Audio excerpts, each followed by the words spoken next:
ઓમ નમઃ શિવાય. શ્રાદ્ધ ભાગ. સંત એકનાથ. હું અત્યંજોના પ્રેમ માટે જમ્યો, તમારા પ્રેમને માટે પ્રાયશ્ચિત પણ કરીશ. બ્રાહ્મણનો આનંદમાં આવી ગયા. એકનાથને અવિચલ વૃત્તિથી જીવવાની કલા પ્રભુએ આપી હતી. વિકટ પ્રસંગમાંથી પણ તે સાંગોપાંગ બહાર આવ્યા. નાથ સંસારમાં રહીને સંસારથી અલિપ્ત હતા, આમ છતાં તેમનો સંસાર અતિ સુંદર રીતે ચાલતો હતો. તેમની સેવા કરવા અને તેમના સહવાસમાં રહેવાની ઈચ્છા થવાથી એક બ્રાહ્મણ પેઠણમાં આવીને એકનાથના ઘરની તપાસ કરવા લાગ્યો.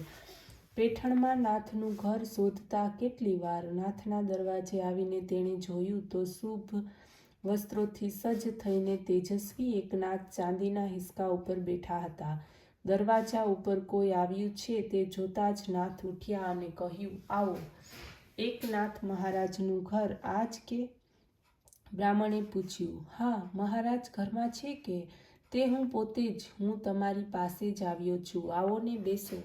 એકનાથ તેમને તેમની પોતાની બાજુમાં જ હિંચકા ઉપર બેસાડતા હતા, પણ તે નીચે બેસતા બોલ્યો, હું એક બ્રાહ્મણ છું. મારે પત્ની છોકરા કોઈ નથી. જગતમાં મારું કોઈ નથી. તમારી પાસે રહીને તમે કહેશો તે કામ હું કરીશ. તમારું નામ શું? મને બધા શ્રીખંડીઓ કહે છે. તમે ક્યાંના રહેવાસી? હું સૌરાષ્ટ્રનો છું. એટલામાં બહાર કોણ આવ્યું છે તે જોવા માટે ગિરિજાબહેન દરવાજામાં આવીને ઊભા રહ્યા. તેમની તરફ જોઈને એકનાથે કહ્યું, આ લ્યો નવો મહેમાન.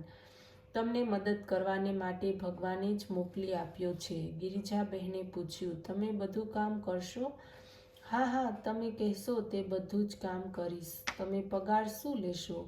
મારે ત્યાં રસોઈયો ટકતો નથી, તેથી પહેલેથી જ પૂછી રાખું છું. અરે, મને પગારની કંઈ જરૂર નથી. હું તો એકલો જ છું. તમે જમી લેશો, ત્યાર પછી જે વધશે તે હું ખાઈશ. પણ એક વાત કહું? કહો ને. કહ્યું. એકનાથે કહ્યું, તમે મને તું કહીને જ બોલાવો ને. એકનાથ હસ્યા. શ્રીખંડિયાએ ફરી કહ્યું, અને બીજી એક વાત, હું કામ તો બધું કરીશ. તમે મને કહેશો તેટલા માણસની રસોઈ બનાવીશ, પણ મારી એક શરત છે. હું પાકો મરજાદી છું. મારી રસોઈને કોઈ અટકે તે ન ચાલે. તેથી હું બંધારણે રસોઈ કરીશ. કંઈ વાંધો નહીં. શ્રીખંડિયો હસ્યો અને તે ગિરિજાબહેનની પાછળ ઘરમાં ગયો. ભગવાનને મોકલાવેલો તે માણસ કે પછી સાક્ષાત ભગવાન પોતે એકનાથને ઘેર કામ કરવા લાગ્યો. એકનાથની પૂજાની તૈયારી કરવી, ચંદન ઘસી રાખવું, ફૂલો લઈ આવવા, ગંગા ગોદાવરી ઉપરથી કાવડથી પાણી ભરી લાવવું, રસોઈ બનાવવી, એકનાથ અને ગિરિજાબહેનને પ્રેમથી જમાડવા, વાસણો માંજવા, કપડાં ધોવા ઇત્યાદિ બધા કામો શ્રીખંડિયાએ ઉપાડી લીધા. આવી રીતે એકનાથે રાત્રે સૂઈ જાય ત્યારે સૂવું અને ઉઠે તે પહેલાં ઉઠવું અને સેવામાં હાજર રહેવું એ શ્રીખંડિયાનો નિત્ય ક્રમ થઈ ગયો. ભાનુદાસની મહેચ્છા કુલદીપક એકનાથે આજે પૂરી કરી હતી. આ જગતની સિદ્ધ શક્તિ સગુણાકાર સ્વરૂપે એકનાથને ઘેર આવી હતી. એટલું જ નહીં, એકનાથના ઘરનું કામ કરતી હતી. શ્રી એકનાથ સદની માધવજી સર્વ કામ હી કરી તો સ્વ કરે ચંદન ઘાસી ગંગે છે પાણી કાવડી મરતો મોરો પંત. સાક્ષાત જગન્નાથ એકનાથનું કામ કરવામાં તલ્લીન થયા હતા. તેનું વર્ણન કરતા અમૃતરાય કહે છે, એકનાથાશ્ચ ભક્તિ સાઠી દાવત આલા તો જગજેઠી ખાદી કાવડ આવડ મોટી પાણી ચાલી હે. એકનાથના સંસારનો આરંભ જ અતિ મધુર થયો. ગિરિજાબહેન જેવી પત્ની અને ઉદ્ધવ જેવો વહીવટ કરતા મળ્યા, જેમાં વળી સાક્ષાત ભગવાન પધાર્યા પછી સંસાર સુખનું પૂછવું જ શું. ગિરિજાબહેનને ઘરમાં સંતોષ હતો. આવતા જતા અતિથિઓ પણ સંતોષ મેળવતા. નાથને ગૃહસ્થાશ્રમમાં આ બધી વાતોનો લાભ મળ્યો. તેમનો ગૃહસ્થાશ્રમ અપૂર્વ હતો. એક નાથ સાંજે જ્ઞાનેશ્વરી, ભાગવત ઇત્યાદિ ગ્રંથોનું વાંચન અને રાત્રે કીર્તન કરતા. સવારના પ્રહર સ્વાધ્યાય ચાલતો. પોતાના ઘરમાં તેમણે વૈદિક વિચારધારાની પરબ ખોલી. બ્રાહ્મણથી શરૂઆત કરી અત્યંજો સુધી પૈઠણના અને આજુબાજુના ગામડામાં આબાલ વૃદ્ધોને તેમણે ભક્તિ સુખ ચખાડ્યું. નાથના ઘર શાંતિ, સુખ અને સમાધાનની પરિપૂર્ણ બન્યું. ખીલેલા કમળોની સુવાસથી મસ્ત થઈ અસંખ્ય ભમરાઓ તેની આસપાસ ભેગા થાય છે. તે જ પ્રમાણે નાથ વાણીમાં રંગાઈ જઈને તેમના પ્રવચનો અને કીર્તનો સાંભળવા તેમના વાડામાં અસંખ્ય લોકો ભેગા થતા.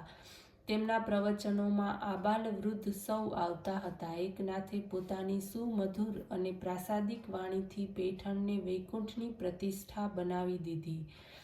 આજ સુધી સંસ્કૃત ભાષામાં રહેલું વેદાંત તેમણે પ્રાકૃત ભાષામાં કહ્યું અને સર્વ સામાન્ય માણસો માટે તેમણે જ્ઞાનની પરબ શરૂ કરી. લોકોને ભક્તિના અંતરંગમાં રહેલા પ્રીતિ, મુક્તિ, વૈરાગ્ય ઇત્યાદિના દિવ્ય દર્શન તેમણે ભાગવત દ્વારા કરાવ્યા. અખંડ અનુદાન અને જ્ઞાનદાનથી પાવન થયેલા તે વાડામાં એક સ્વરૂપવાન સ્ત્રી નિયમિત રીતે તેમના પ્રવચનો સાંભળવા આવતી. સાદા શુભ વસ્ત્રો, વાકડિયા વાળ, શરીર પર દિવ્ય અલંકારો અને શરીરમાં ન સમાવાને કારણે તેના અંગોમાંથી બહાર આવતી ગૌરવર્ણી પ્રભા. એકનાથનું પ્રવચન સાંભળતા તે નિત્ય સમયે આવતી અને એક જ જગ્યા પર સાંભળવા બેસતી. તે એક ચિત્ત થઈ નાથનું પ્રવચન સાંભળતી. સજ્જનો એકનાથનું પ્રવચન એક ચિત્ત થઈ સાંભળતા, પણ દુર્જનોનું ચિત્ત એકત્ર થયેલ સ્ત્રીઓમાં જ રહેતું. તે સુંદર સ્ત્રીને જોઈને કેટલાક લોકોના મનમાં પાપ ઉદ્ભવતું, પણ તેની શાંત મુદ્રા, પવિત્ર આચરણ, વજનદાર બોલવું અને વર્તન જોઈને તેઓ શાંત બેસતા. પરંતુ એક દિવસ તેમનો મનોબંધ તૂટ્યો. ચાંડાળ ચોકડી અંદરોઅંદર ગુપચુપ કરવા લાગી કે આ રૂપવતી કોણ છે, તે ક્યાં રહેતી હશે. તેની તપાસ કરવા માટે તે ચારે જણ પ્રવચન પૂરું થયા પછી તેની પછવાડે ગયા. તે બાઈ પણ નાથને નમસ્કાર કરી વાડાની બહાર આવી. તેની સાથે જ ચાંડાળ ચોકડી બહાર નીકળી. આકાશમાં જેમ ચંદ્ર ચાલે તેમ તે બાઈ ચાલવા લાગી. તેની પછવાડે ચાંડાળ ચોકડી ગભરાતા ગભરાતા ગઈ. તે સ્ત્રીએ ગોદાવરીના ઘાટનો રસ્તો પકડ્યો. તેથી ચારે જણ વિચારમાં પડ્યા, પણ છુપાતા તેમની પછવાડે ગયા. તે જ્યારે ઘાટના પગથિયા ઉતરવા લાગી ત્યારે પેલા ચારે જણને થયું કે આ બાઈ અત્યારે ક્યાં જતી હશે. સાંજ થઈ ગઈ તેમ અંધારું થવા લાગ્યું. દેડકાઓનો અવાજ આવતો હતો. બાઈને પાણીમાં ઉતરતી જોઈને ચારે જણ ગભરાઈ ગયા. પરંતુ તે સ્ત્રી શાંત ચિત્તે ઘાટના પગથિયા ઉતરતી હતી. છેવટના પગથિયે ઊભી રહી તે આજુબાજુ જોવા લાગી. ત્યારે આ આપઘાત કરશે કે શું, એવો વિચાર તેમના મનમાં આવ્યો. એટલામાં તે સ્ત્રી પાણીમાં ઉતરી અને જોતજોતામાં જલમયી થઈ ગઈ. જાણે કે તે ઠેકાણે કોઈ સ્ત્રી હતી જ નહીં. નાથની વાણી સાંભળતા માટે સાક્ષાત ગોદાવરી માતા જ સ્ત્રી રૂપે આવી હતી. ચમત્કારનું રહસ્ય ધ્યાનમાં આવતા જ તે પાપીઓ સ્તબ્ધ થયા. પ્રત્યક્ષ ગોદાવરી માતા સ્ત્રી રૂપ લઈને નાથના વાડામાં આવી હતી. નાથની વાણી સાંભળીને તૃપ્ત થઈ તે પછી જલમય બની વહેવા લાગી. પ્રત્યક્ષ જોયેલી વાતનો ઇનકાર પણ કેમ કરી શકાય. સાંજના ફરવા આવેલા ઘાટ ઉપરના લોકોએ ચાર માણસોને ઊભી પૂંછડીએ ભાગતા જોયા. અંધારાને કારણે તેઓ કોણ હતા તે સમજાયું નહીં, પરંતુ એટલું ખરું કે આવી રીતે ભાગનાર લોકો તેમની પોતાની જિંદગીમાં જોયા ન હતા. બીજે દિવસે પણ તે ચાંડાળ ચોકડી પ્રવચનમાં આવી. નિત્ય સમયે ગોદાવરી માતા પણ ત્યાં આવ્યા. તેમના મોઢા ઉપર તેજ હાસ્ય અને તેજ પ્રભા હતી. બેસવાની જગ્યા પણ તેજ અને બેસવાની પદ્ધતિ પણ તેજ. એકનાથનું પ્રવચન શરૂ થયું. ગોદાવરી માતાને જોઈને ચાંડાળ ચોકડીમાં મોઢા ફીકા પડી ગયા. પ્રવચન પૂરું થયું એટલે નાથે ગોદાવરી માતાને પૂછ્યું, બા, કાલે તમને કોઈએ ત્રાસ તો નથી આપ્યો ને? ના રે, કેમ એમ પૂછો છો? જોઈએ તો શ્રીખંડીઓ તમારી સાથે આવે. ના, તમારી કૃપા જ મારી સાથે છે. ઠીક, ત્યારે આવજો. બધા શ્રોતાઓને ખબર પડી કે ચાંડાળ ચોકડી આજે તેજસ્વિનીને પછવાડે ગઈ નહીં.